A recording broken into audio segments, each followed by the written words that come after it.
Dia punya maksud, tidakkah kamu perhatikan bagaimana pokok yang baik seperti kalimat yang baik? Tidakkah kamu perhatikan bagaimana kalimah yang baik itu seperti pokok yang baik? Akarnya. Tidakkah kamu perhatikan bagaimana kalimah yang baik itu seperti pokok yang baik? Akarnya tunjang, kuat di dalam, dan daunnya, rantingnya merendang sampai ke langit. Alam tara kaifa daraballahu mathalan kalimatan tayyibatan ka syajaratin tayyibatin asluha thabit wa faruha fis sama. Ayat ni dia pasal pokok yang akarnya kuat. Bila akar kuat, datanglah angin macam mana pun dia takkan goncang. Kalau tu tak payah pelik. Ayat pasal pokok ni ada dalam surah Ibrahim sebab dia nak cerita pasal kenapa Nabi Ibrahim kuat sampai boleh kental walaupun ayah membuat berhala. Kenapa Nabi Ibrahim kuat?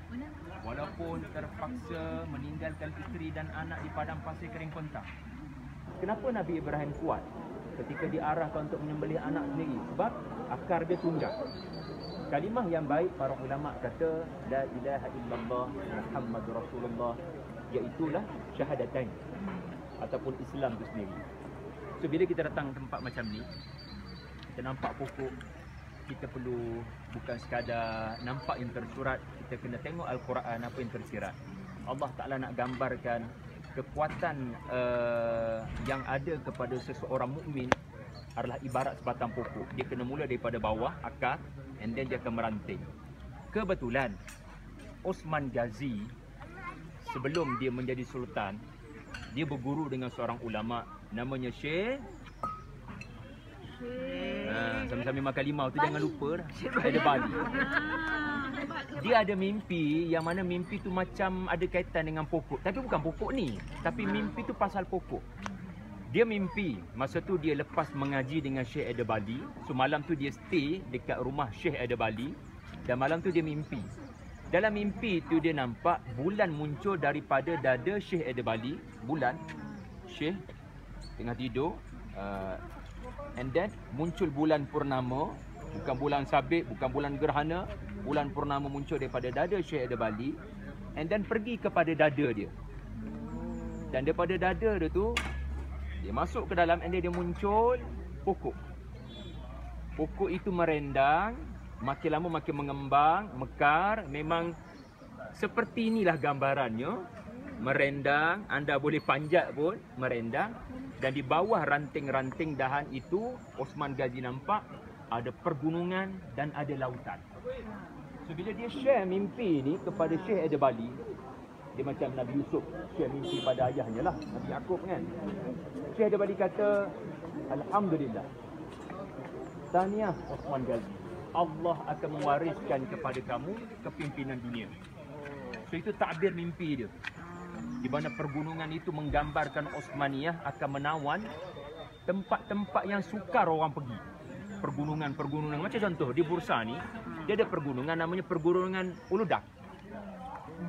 Konstantinopel tu sendiri, yang nanti tuan-tuan akan pergi Istanbul tu, orang panggil kota 7 anak bukit. So dia orang conquer tempat-tempat yang sulit.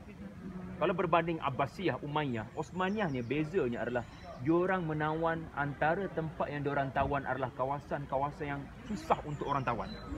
Pergunungan, Balkan penuh dengan gunung ganang, dan Bursa ni sendirilah. So mimpi itu adalah suatu motivasi yang paling besar untuk Osman Ghazi membina anak cucu cicit ke arah memimpin dunia sebagai khalifah yang menyambung perjuangan Rasulullah. So saya bila tengok pokok rendang macam ni, apa yang terlintas kat fikiran saya gambaran syurga. Contoh baca surah Ar-Rahman kan. Ada jumpa tak? Fihima ainani tajriyan. Air mengalir. Mudahammatan. Daun-daunnya rendang sampai ahli syurga boleh petik buah macam tu je.